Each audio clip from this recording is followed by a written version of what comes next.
Originally I wanted to kind of scale back and go a little bit more sparse in terms of production to kind of how I originated my solo career, which was just me and acoustic guitar. And I played a lot of little small venues with just me and a guitar.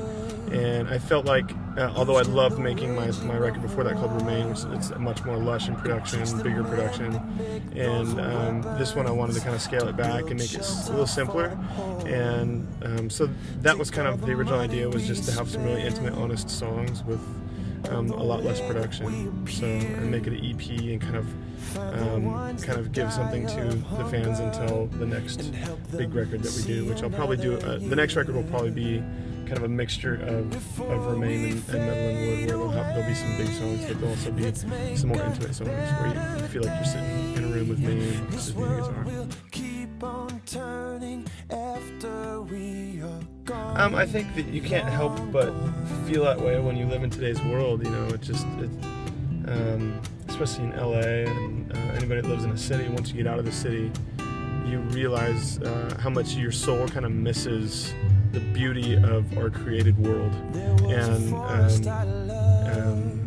and so it's just good to get away from man's creation and get into God's creation and check it out. That was kind of probably the catalyst for me writing that record, is just being tired of being surrounded by concrete, and it's just really good to get out. Jason and I hardly knew each other. We played a show together at the Roxy in Hollywood, and then we talked about writing together, and he was kind of in a whirlwind himself because he had just co-written that whole Colby record the first time he and I got together to write, and so he just flew out and stayed at my house for a couple nights, and we wrote a bunch of songs, and it was an amazing experience. Really, he's a great artist. The song's called Let Go, and it was inspired initially by my wife's grandpa's passing, and so just talking to her father, my father-in-law, about his grief and loss, and then just you can't.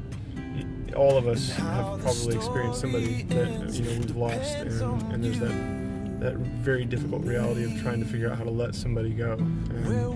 And it just, I think death is one of those things that just takes us all by surprise. I don't think you ever get used to it. So I've found that song has really struck a chord with a lot of people going through the grieving time. And someone who isn't grieving hears that song, it kind of just goes by them. But someone who's in the middle of that place in their life, it really hits that mark. So I'm grateful that I was part of mine. Hey, this is Tyrone Wells. You should check out my new record called Metal and Wood, and you are listening to Collision Radio.